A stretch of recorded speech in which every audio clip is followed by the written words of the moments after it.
बांसे फेंकते हैं। हर तरफ कहानत का जोर है। काहिनों से अपनी तकदीर और मुस्तकबिल के बारे में पूछते हैं। अरब के बाशिंदे उस आदमी को काबिल इज्जत और शरीफ समझते हैं जिसके पास बहुत ज्यादा ऊंट, बकरियां और खजूर के बागात हों, बहुत सी दौलत हो, गुलाम हो, कनीजे हो। नेकी, परहेजगारी और शराफत का तसव्वुर ही उनके जहनों से निकल चुका है।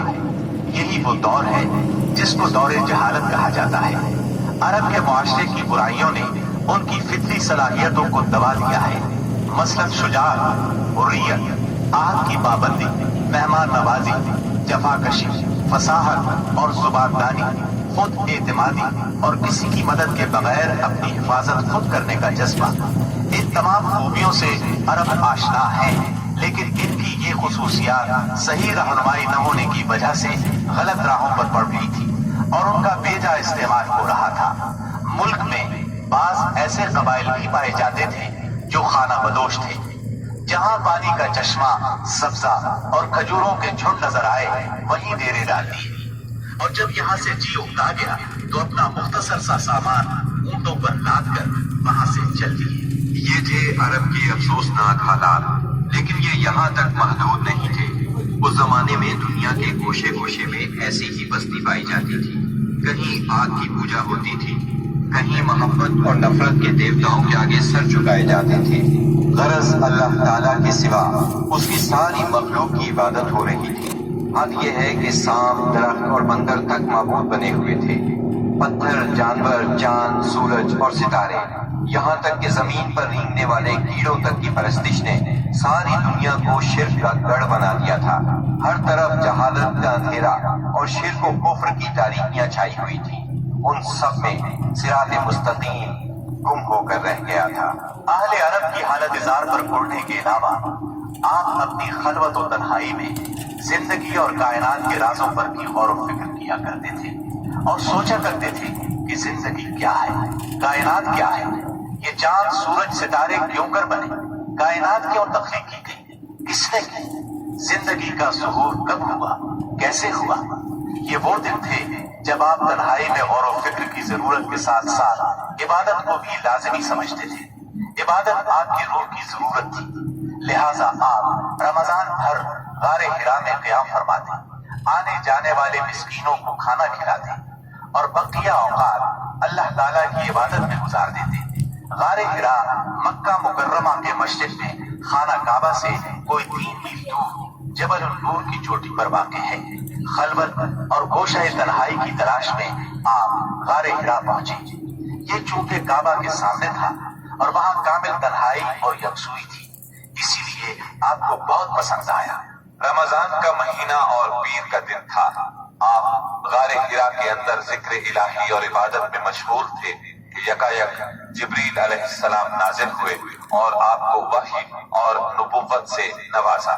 सैयदा आयशा रज़ी अल्लाह अन्हा फरमाती हैं, रसूलुल्लाह सल्लल्लाहु अलैहि वसल्लम पर वही का आगाज नींद में अच्छे ख्वाब से हुआ। आप जो ख्वाब देखते वो सफेदाए सहर की तरह नमूदार होता। फिर आपको तन्हाई पसंद आने लगी, चुनाचे आप गारे हिरा में खलवत फरमाने लगे और कई कई रात घर आए बगैर इबादत करते और इस अरसे के लिए तोशा भी साथ ले जाते।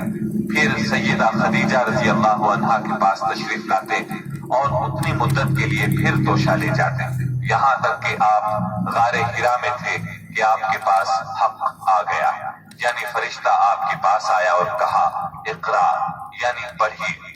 आपने फरमाया मैं पढ़ना नहीं जानता। रसूलुल्लाह सल्लल्लाहु अलैहि वसल्लम फरमाते हैं कि इस पर उसने मुझे पकड़ लिया और इस जोर से दबोचा कि मुझे चूर कर डाला और फिर मुझे छोड़कर कहा इक़रा, यानी पढ़िए। मैंने फिर कहा मैं पढ़ना नहीं जानता। उसने फिर मुझे पकड़कर दबोचा और चूर कर डाला, फिर छोड़कर कहा इक़रा, पढ़िए। मैंने फिर कहा मैं पढ़ा हुआ नहीं हूँ। अब उसने तीसरी बार दबोचा और कहा इक़रा बिस्मि रब्बिकल्लज़ी खलक़, खलक़ल इंसान मिन अलक़, इक़रा वरब्बुकल अकरम, अल्लज़ी अल्लम बिल क़लम, अल्लमल इंसान मा लम यअलम। पढ़ अपने उस परवरदिगार के नाम से जिसने पैदा किया, इंसान को लोथड़े से पैदा किया, पढ़ तेरा रब बड़ा करीम है जिसने कलम के जरिए से इल्म दिया, इंसान को वो बात सिखाई जिसे वो जानता न था। अब आपने ये आयत पढ़ दी, फिर आप इन आयत को लेकर वापस आए। आपका दिल कांप रहा था। आपने सैयदा खदीजा रजी अल्लाह अन्हा के पास पहुंचकर फरमाया, मुझे चादर ओढ़ा दो, मुझे चादर ओढ़ा दो। उन्होंने चादर उड़ा दी, यहाँ तक कि दहशत जाती रही। फिर आपने सैयदा खदीजा को वाकया सुनाया और फरमाया, मुझे अपनी जान का खौफ है। उन्होंने कहा, अल्लाह की कसम, ऐसा हरगिज नहीं हो सकता। अल्लाह आपको कभी रुस्वा नहीं करेगा। आप सिला रहमी करते हैं, बेसहारों का बोझ उठाते हैं, खाली हाथ लोगों की मदद करते हैं, मेहमान की मेहमानी करते हैं और हक के सिलसिले में पेश आने वाले मसाइब में मदद करते हैं। इसके बाद सैयदा खदीजा आपको अपने चचाजाद भाई वरका बिन नौफल के पास ले गए। ये जाहिलियत के दौर में ईसाई हो गए थे, अबरानी लिखना पढ़ना जानते थे और अबरानी में इंजील लिखते थे। उस वक्त बूढ़े और नाबीना हो चुके थे। सैयदा खदीजा रज़ी अल्लाह अन्हा ने उनसे कहा, भाईजान आप अपने भतीजे की बात सुने। वरका बिन नौफल ने कहा, भतीजे कहो तुम क्या कहते हो? आपने जो कुछ देखा था बयान कर दिया। इस पर वरका बोले, ये तो वही फरिश्ता है जो मूसा अलैहिस्सलाम पर नाजिल हुआ था। काश मैं उस वक्त जिंदा होता जब आपकी कौम आपको निकाल देगी। आपने हैरान होकर फरमाया, मेरी कौम मुझे निकाल देगी? वरका बिन नौफल बोले, हाँ, कोई ऐसा आदमी नहीं जो तुम जैसा पैगाम लाया हो और उससे दुश्मनी न की गई हो, और अगर मैं उस वक्त तक जिंदा रहा तो तुम्हारी जबरदस्त मदद करूंगा। लेकिन इसके बाद जल्द ही वरका बिन नौफल फौत हो गए और उधर वही का सिलसिला रुक गया। वही की बंदिश से आपको सख्त रंजो मलाल हुआ, लेकिन मसलहत इलाही इसी में थी, क्योंकि इस तरह खौफ जाता रहा। मुआमले की नौयत समझने का मौका मिला और दोबारा वही की मशक्कत बर्दाश्त करने पर तबीयत सिर्फ आमादा ही नहीं हुई, बल्कि एक गुना शौक और तलब भी पैदा हुई और आप दोबारा वही का इंतजार करने लगे। उधर आप गोशानशीनी की बकिया मुद्दत पूरी करने के लिए वरका के पास से पलटकर दोबारा गारे हिरा में तशरीफ ला चुके थे। जब माह रमजान खत्म हो गया और आपकी एतिकाफ की मुद्दत पूरी हो गई तो आदत के मुताबिक पहली शव्वाल की सुबह हिरा से उतरकर मक्का मुअज़्ज़मा रवाना हुए। नबी करीम सल्लल्लाहु अलैहि वसल्लम इरशाद फरमाते हैं, मैं पहाड़ से उतरकर मैदान में पहुंचा तो मुझे पुकारा गया। मैंने दाएं देखा, कुछ दिखाई न दिया, बाएं देखा तो भी कुछ दिखाई न दिया, सामने देखा तो भी कुछ दिखाई न दिया, फिर पीछे देखा तो वहां भी कुछ नजर न आया। इसके बाद मैंने सर ऊपर उठाया तो क्या देखता हूँ कि जो फरिश्ता हिरा में मेरे पास आया था वही आसमान और जमीन के दरमियान मौजूद है। ये देखकर मेरा पूरा वजूद उसके रोब से भर गया, यहाँ तक कि मैं जमीन की तरफ झुक गया। फिर मैं खदीजा के पास आया और कहा, मुझे चादर उड़ा दो, मुझे चादर उड़ा दो, मुझे कंबल उड़ा दो, ठंडे पानी के छींटे मारो। उन्होंने कंबल उड़ा दिया, ठंडे पानी के छींटे मारे। फिर ये आयत नाज़िल हुई, या अय्युहल मुद्दस्सिर कुम फअंदिर वरब्बक फकब्बिर वसियाबक फतहिर वरुज्ज फहजुर। ऐ कंबल पोश, उठ और लोगों को उनकी बदअमली के नताइज से डरा, अपने रब की बड़ाई बयान कर और अपने कपड़े पाक रख और गंदगी से अलग थलग रह। बेसत नबवी के इब्तिदाई 3 बरसों में आप चुपके चुपके तबलीग करते रहे। इस दौरान में सैयदना अरकम रज़ी अल्लाह अन्हु का घर इस्लामी तहरीक का मरकज बना। ये घर कोहे सफा के दामन में वाक़ था। नमाजें घरों के अंदर और पहाड़ों की घाटियों में पढ़ी जाती रही। इस तबलीग के जरिए से चिराग चलता रहा। आपने सबसे पहले उन लोगों को तबलीग फरमाई जिनके आपके साथ ताल्लुकात थे। आपको अपने करीबी साथियों की तरफ से मायूसी का सामना नहीं करना पड़ा। औरतों में आपकी ज़ौजा सैयदा खदीजा रज़ी अल्लाह अन्हा, गुलामों में ज़ैद बिन हारिसा रज़ी अल्लाह अन्हु, مردوں میں سیدنا ابو بکر صدیق رضی اللہ عنہ اور لڑکوں میں سیدنا علی رضی اللہ عنہ نے سب سے پہلے اسلام قبول کیا۔ خفیہ دعوت و تبلیغ کا یہ سلسلہ قریباً 3 سال تک جاری رہا۔ اس عرصے میں جن حضرات نے اسلام قبول کیا ان کے نام یہ ہیں: بلال بن رباح، عثمان بن عفان، زبیر بن عوام، عبد الرحمن بن عوف، طلحہ بن عبید اللہ، سعد بن ابی وقاص، عمرو بن انبسہ، خالد بن سعد بن عاص، عمار بن یاسر، خباب بن ارد، ابو عبیدہ بن جراح، سعید بن زید، جعفر بن ابی طالب، عبداللہ بن مسعود، ابو سلمہ، عثمان بن مظعون، صہیب رومی اور ارقم رضی اللہ عنہ۔ مجموعی طور پر قریباً 40 افراد نے اسلام قبول کیا۔ ان حضرات کو السابقون الاولون کہا گیا۔ اس خاموش تبلیغ کے نتیجے میں 40 افراد نے اسلام قبول کیا۔ اس طرح اسلام کی بنیاد مضبوط ہو گئی۔ اللہ کا حکم آیا: اے کمبل لپیٹ کر لیٹنے والے، اٹھو اور خبردار کرو، اپنے رب کی بڑائی کا اعلان کرو۔ یہ سورہ مدثر کی پہلی 2 آیات کا ترجمہ ہے۔ ان میں نبی صلی اللہ علیہ وسلم کو اس عظیم اور جلیل کام کے لیے اٹھنے اور نیند کی چادر پوشی اور بستر کی گرمی سے نکل کر جہاد، کوشش اور مشقت کے میدان میں آنے کے لیے کہا گیا۔ یا ایھا المدثر قم فانذر، اے چادر پوش، اٹھ اور ڈرا۔ گویا کہا جا رہا ہے جسے اپنے لیے جینا ہے وہ تو راحت کی زندگی گزار سکتا ہے، لیکن آپ جو اس زبردست بوجھ کو اٹھا رہے ہیں تو آپ کو نیند سے کیا تعلق، آپ کو راحت سے کیا سروکار، آپ کو گرم بستر سے کیا مطلب، پرسکون زندگی سے کیا نسبت، راحت بخش ساز و سامان سے کیا واسطہ۔ آپ اٹھ جائیے اس عظیم کام کے لیے جو آپ کا منتظر ہے، اس بھاری بوجھ کے لیے جو آپ کے لیے تیار ہے۔ اٹھ جائیے جد و جہد اور مشقت کے لیے، تکان اور محنت کے لیے اٹھ جائیے کہ اب نیند اور راحت کا وقت گزر چکا۔ اب آج سے مسلسل بیداری ہے، طویل اور مشقت سے لبریز جہاد ہے۔ اٹھ جائیے اس کام کے لیے مستعد اور تیار ہو جائیے۔ یہ بڑا عظیم اور پرہیبت حکم ہے۔ اس نے نبی صلی اللہ علیہ وسلم کو پرسکون گھر، گرم آغوش اور نرم بستر سے کھینچ کر تند طوفانوں اور تیز جھگڑوں کے درمیان انتہائی گہرے سمندر میں لا کھڑا کیا، لوگوں کے ضمیر اور زندگی کے حقائق کی کشاکشی کے درمیان پہنچا دیا۔ پھر رسول اللہ صلی اللہ علیہ وسلم اٹھ گئے اور قریباً 20 سال تک اٹھے رہے۔ آپ نے اپنا چین، سکون اور آرام چھوڑ دیا۔ زندگی اپنے لیے نہ رہی، اہل و عیال کی نہ رہی۔ آپ اٹھے تو پھر اٹھے ہی رہے۔ کام اللہ کی طرف دعوت دینا تھا۔ آپ نے یہ کمر توڑ بار گراں اپنے کندھوں پر کسی دباؤ کے بغیر اٹھا لیا۔ یہ بوجھ تھا اس روئے زمین پر امانت کبریٰ کا بوجھ، ساری انسانیت کا بوجھ، سارے عقیدے کا بوجھ، میدانوں میں جہاد اور دفاع کا بوجھ۔ آپ نے 20 سال سے زیادہ عرصے تک مسلسل اور ہمہ گیر مارکا آرائی میں زندگی بسر کی، اور اس پورے عرصے میں جب سے آپ نے وہ آسمانی ندا، اللہ کی آواز سنی اور یہ بھاری ذمہ داری پائی، آپ کو کوئی ایک حالت کسی دوسری حالت سے غافل نہ کر سکی۔ اللہ آپ کو ہماری طرف سے اور ساری انسانیت کی طرف سے بہترین اجر عطا فرمائے، آمین۔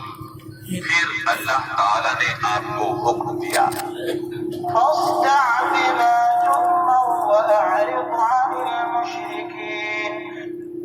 اے نبی، جس بات کا آپ کو حکم دیا گیا ہے اس کا صاف صاف اعلان کر دیجیے اور مشرکین سے رخ پھیر لیجیے۔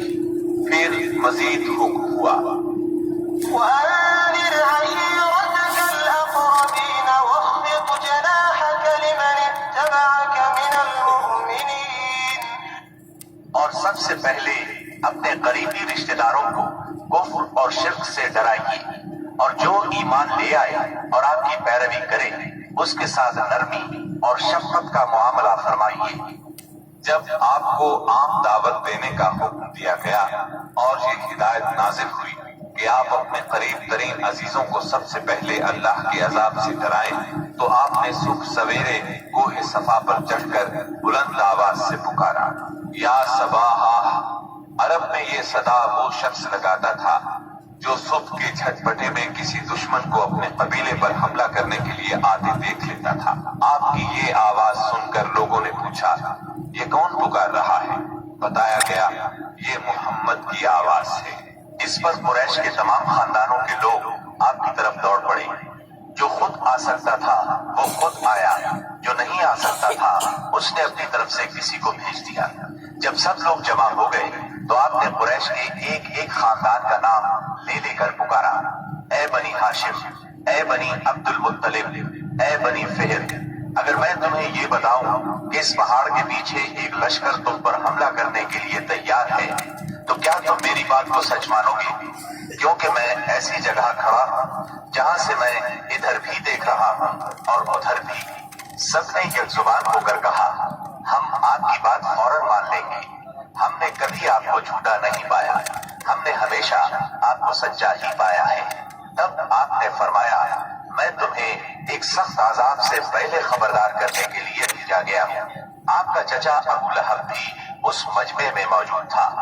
وہ آپ کا خطاب سن کر سخت برہم ہوا، کہنے لگا، ستیہ ناش جائے تیرا، کیا اس لیے تو نے ہمیں جمع کیا ہے؟ ایک روایت میں یہ بھی ہے کہ اس نے پتھر اٹھایا تاکہ آپ کو کھینچ مارے۔ اس طرح مکے میں اعلانیہ تبلیغ کی ابتدا ہوئی، لوگ مسلمان ہونے لگے۔ مسلمان ہونے والوں میں زیادہ تر نوجوان لوگ تھے۔ اس طرح ان کے بڑوں کو بہت دکھ ہوا کہ ہماری اجازت اور مرضی کے بغیر یہ کیوں پرانے قومی دین سے پھر گئے۔ ان لوگوں نے اپنے نو عمر رشتہ داروں کو طرح طرح سے اذیتیں دی، مارا پیٹا، بیڑیاں لگا کر قید کیا، چھت کے بغیر کمروں میں بند کیا، تپتی ریت پر ننگے بدن لٹایا، مگر یہ تمام اذیتیں بے اثر رہیں۔ ان لوگوں میں آزاد مرد اور عورتیں بھی تھیں، لونڈی اور غلام بھی تھے۔ لونڈیوں اور غلاموں کو ان کے آقاؤں نے شدید تکالیف پہنچائی۔ اسی طرح موالی بھی تھے، یعنی غیر قبیلوں کے عرب، جو اہل مکہ میں کسی ایک کے ساتھ کسی معاہدے کے ذریعے سے موالی بن گئے تھے، مطلب یہ کہ ان کے حلیف بن گئے تھے۔ ان میں سے ایک سیدنا عمار بن یاسر رضی اللہ عنہ کا خاندان بھی تھا۔ ان کے خاندان کو خاص طور پر ظلم کا نشانہ بنایا گیا۔ سیدنا یاسر رضی اللہ عنہ پر اتنا ظلم ڈھایا گیا کہ وہ شہید ہو گئے۔ سیدہ سمیہ رضی اللہ عنہا جو سیدنا عمار کی والدہ تھی، انہیں ابو جہل نے نیزہ مار کر شہید کر دیا۔ یہ اسلام میں پہلی شہید خاتون ہیں۔ جلد ہی قرآن کریم میں بت پرستی کے خلاف سخت آیات نازل ہوئی۔ مثلا سورہ انبیاء کی آیت 98 میں ارشاد ہوا، إنكم وما تعبدون من دون الله حصب جهنم أنتم لها واردون۔ بے شک تم اور وہ بت جن کو تم اللہ کے سوا پوجا کرتے ہو سب دوزخ کا ایندھن ہوگی اور تم سب اس میں داخل ہو کر رہو گے۔ اس پر مشرکین کے ظلم و ستم میں اور شدت آ گئی۔ آپ کی ذات کے خلاف اور اسلام کے حلقے میں داخل ہونے والوں کے خلاف تیزی آ گئی۔ خاص طور پر ابو جہل اور ابو لہب نے انسانیت کی حدود پھلانگ ڈالی۔ علانیہ تبلیغ کے بعد نبی صلی اللہ علیہ وسلم نے حرم میں اس طریقے سے نماز شروع کر دی جو اللہ تعالیٰ نے آپ کو سکھایا تھا، اور یہی وہ چیز تھی جس سے قریش نے پہلی مرتبہ محسوس کیا کہ آپ کسی نئے دین کے دعوے دار ہیں۔ اس پر ابو جہل کی جاہلیت اور بھڑک اٹھی۔ اس نے آپ کو دھمکانا شروع کر دیا۔ آپ سے سخت لہجے میں کہا، حرم میں اس طریقے سے عبادت نہ کریں۔ پھر ابو جہل نے قریش کے لوگوں سے پوچھا، کیا محمد تمہارے سامنے زمین پر اس طرح اپنا منہ ٹکاتے ہیں؟ ان لوگوں نے کہا، ہاں۔ اس پر اس نے کہا، لات اور عزا کی قسم، اگر میں نے اسے اس طرح نماز پڑھتے دیکھ لیا تو میں اس کی گردن پر اپنا پاؤں رکھ دوں گا اور اس کا چہرہ زمین پر رگڑ دوں گا۔ پھر ایسا ہوا کہ اس نے آپ کو نماز پڑھتے دیکھ لیا۔ وہ فوراً آپ کی طرف لپکا۔ وہ اپنے اعلان کے مطابق آپ کی گردن مبارک پر اپنا ناپاک پاؤں رکھنا چاہتا تھا کہ उसी वक्त लोगों ने उसे घबराकर खौफजदा अंदाज में पीछे हटते देखा। वो अपने मुंह को किसी चीज से बचाने की कोशिश कर रहा था। लोगों ने उससे पूछा, तुझे क्या हुआ, इस तरह पीछे क्यों हट आया? उसने कहा, मेरे और उसके दरमियान अचानक आग की एक खंदक और कोई हौलनाक चीज थी और कुछ पर थी। उसकी ये बात किसी ने आपको बताई तो आपने फरमाया, अगर वो मेरे करीब भटकता तो फरिश्ते उसके चीथड़े उड़ा देते। सैयदना इब्ने अब्बास रज़ियल्लाहु अन्हु से रिवायत है कि रसूलुल्लाह सल्लल्लाहु अलैहि वसल्लम मकाम इब्राहिम पर नमाज पढ़ रहे थे। ऐसे में अबू जहल का उधर से गुजर हुआ। उसने कहा, ऐ मोहम्मद, क्या हमने तुम्हें इससे मना नहीं किया था? ये कहकर वो आपको धमकियां देने लगा। जवाब में आपने भी उसे सख्ती से झिड़क दिया। इस पर उसने कहा, ऐ मोहम्मद, तुम किस बच पर मुझे डराते हो? अल्लाह की कसम, इस वादी में मेरे हमायती सबसे ज्यादा है। एक दिन किसी जगह ऊंट ज़बह किया गया। अबू जहल ने उक़बा बिन अबी मुआयद को भेजा कि जाकर बोझी उठा लाए, और जब आप सजदे में जाएं तो उसको आपकी पीठ पर रख दें। उसने ऐसा ही किया। वो इस कदर वजनी थी कि आप सजदे से सर न उठा सके। सैयदा फातिमा रज़ियल्लाहु अन्हा उस वक्त बच्ची थी। उन्हें इत्तला मिली तो वो दौड़ी आई और उस गलीज बोझ को आपकी कमरे मुबारक से उतारा। सैयदना अम्र बिन आस चश्मदीद वाक़या बयान करते हैं, एक रोज नबी अकरम सल्लल्लाहु अलैहि वसल्लम खाना काबा में नमाज पढ़ रहे थे। उक़बा बिन अबी मुआयद आया। उसने अपनी चादर को लपेट देकर आपकी गर्दन मुबारक में डाल दिया और बल देने लगा। जब उसने बल पर बल दिए तो आपकी गर्दन मुबारक भिंच गई। आप उसी तरह इत्मीनाने क़ल्ब से सजदे में पड़े रहे। इतने में सैयदना अबू बकर सिद्दीक रज़ियल्लाहु अन्हु वहां पहुंच गए। उन्होंने धक्के देकर उक़बा बिन अबी मुआयद को हटाया और उनसे फरमाया, अतक़्तुलून रजुलन अन यक़ूल रब्बी अल्लाह वक़द जाअकुम बिलबय्यिनात, क्या तुम एक ऐसे शख्स को मारते हो और सिर्फ इस जुर्म में कि वो कहता है मेरा परवरदिगार अल्लाह है और वो तुम्हारे पास रोशन दलाइल लेकर आया है? उनके ऐसा कहने पर चंद शरीर सैयदना सिद्दीक़ अकबर रज़ी अल्लाह अन्हु पर टूट पड़े और उन्हें खूब ज़दोकोब किया। इन्हीं वाक़यात पर सूरह अलग की आयात 6 था 19 नाज़िल हुई, और इसी सूरत की पहली 5 आयात नाज़िल होने के बाद सबसे पहले इस्लाम का इजहार नबी करीम सल्लल्लाहु अलैहि वसल्लम ने नमाज ही से किया था।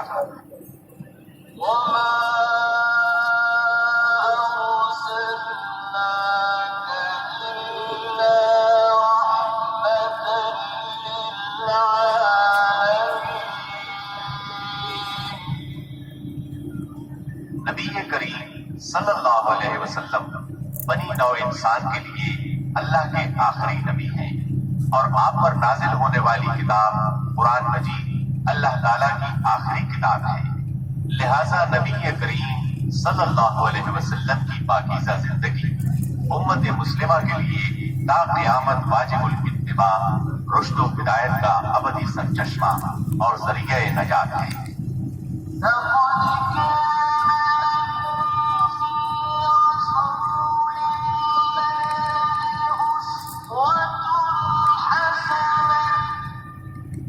यकीनन रसूलुल्लाह की जिंदगी तुम्हारे लिए बेहतरीन नमूना है। लिहाजा रहमतल लिल आलमीन की सीरत मुतहरा का मुताला हर मुसलमान की जिंदगी का लाजमी हिस्सा करार पाया। मुसलमान मर्दों, औरतों और बच्चों की इसी जरूरत के पेश नजर दारुस्सलाम स्टूडियो ने नबी रहमत सल्लल्लाहु अलैहि वसल्लम की सीरत तैयबा पर सेट तैयार किया है, जिसकी तैयारी में कुरान मजीद, सही अहादीस और मुस्तनद सीरत की किताबों से इस्तेफादा किया गया है।